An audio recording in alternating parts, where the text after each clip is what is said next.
Well, we're really in the middle, folks. The middle of what? This lengthy Zoom service, for one thing. So please, as I'm talking, I invite you to look away from your screens, look out a nearby window if you have one. It might be daylight in your time zone. It's not daylight here anymore. There might be some stars. Stand up and stretch if that's comfortable for you. Or instead, you can engage your core muscles by taking a few deep breaths in through your nose and out through your mouth. Definitely drink a sip of water. Settle in because we are not done yet. Why am I talking about being in the middle? Come on, Rosh Hashanah is all about beginnings. We know that. It's the start of the year. It's the time for fresh starts. But September 2020, Tishrei 5781, savors strongly of middleness. We're partway through a terrifying election year, a global pandemic that has stretched on for 6 months, a generations-long fight for racial justice. Some have found themselves in the suddenly elastic middle of a college experience that will be longer than expected. Some of us are back in the middle of living at home as a young adult, something we thought had ended. Middles are imperfect places, messy, muddled, tedious, boring, and we aren't good at them. Americans are fed the myth of linear progress from birth. Our cultural myths go something like this. Growing up happens in a straight line from dependence to independence. You leave home to go to college for 4 years, then you leave college to live on your own, and that's how you know you've made it as a successful, thriving young adult.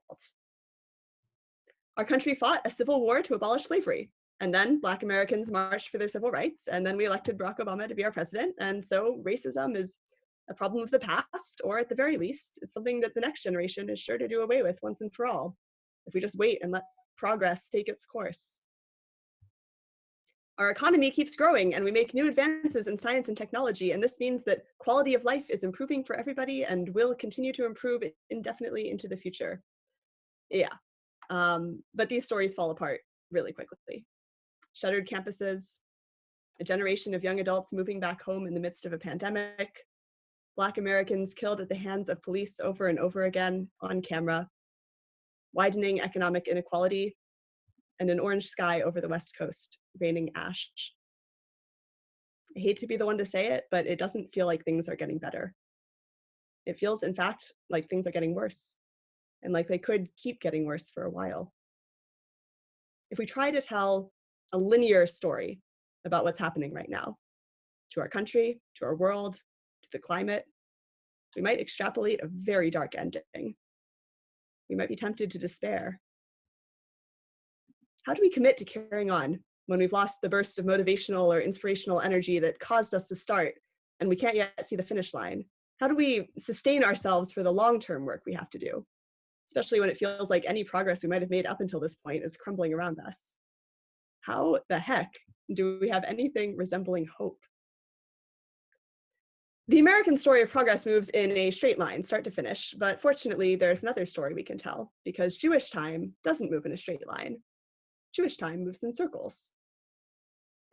Rosh Hashanah is the Jewish New Year. The new year, the beginning. It's also, fun fact, the start of the 7th month of the biblical Jewish calendar. Yep, the 7th month.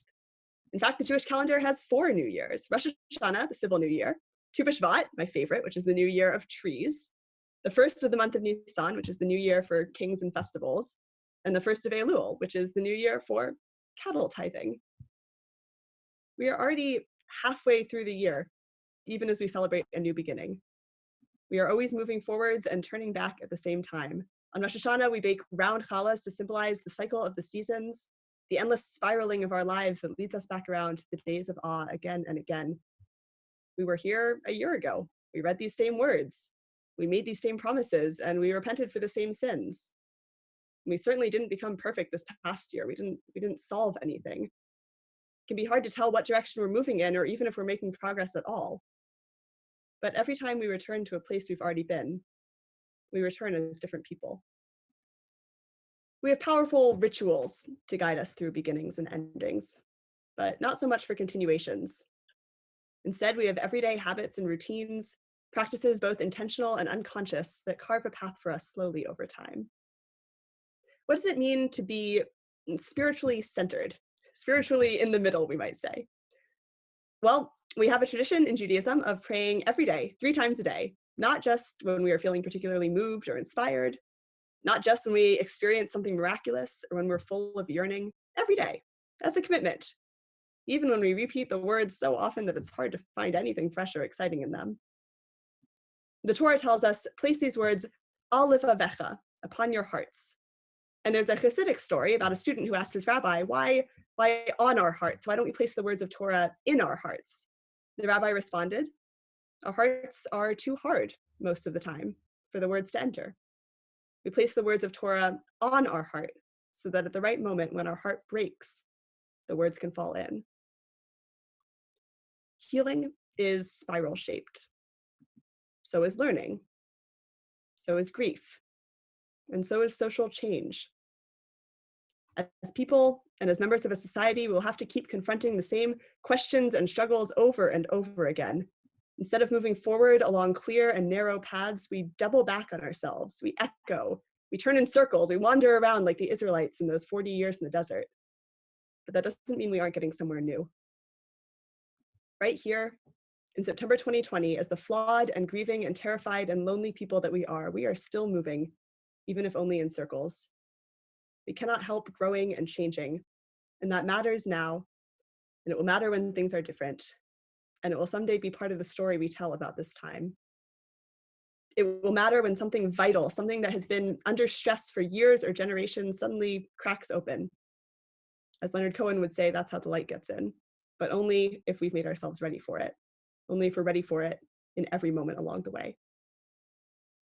At the beginning of anything, a year, a semester, a phase of life, possibilities open up. That's what's so appealing about the idea of a new year, right? Fresh slate, a blank canvas, all the doors are open to us. But it is the commitments we make and the long-term, gradual, spiral-shaped work we do to carry out those commitments that determine which possibilities will be realized and which rejected in the end. There is so much that is out of our control. None of us got a say in when or where or how we were born, what social identities, what legacies of privilege and marginalization and violence and love we were born into. And as the Yom Kippur liturgy will remind us next week, we don't ultimately get to choose the endings to our own stories either. And the story of humanity's pursuit of peace and justice will continue as long as humanity itself continues, hopefully long after any of us are here to see its ending. Real social change, real policy and culture change is painstakingly incremental. There are going to be as many defeats ahead of us as there are victories. This is going to be unfinished work for our entire lifetimes and beyond. But right now, we are free beings. Our paths aren't predetermined. Between birth and death, in the small slice of history we happen to be dropped into, we have choices to make. Yes, we get to choose how we respond to beginnings and endings, big and small. But the choices that matter most, the choices that fill up our years with meaning and purpose and hope, and lead us to new places even when we feel like we're just wandering in the desert, those choices are the ones we make in the middle. Shana Tova.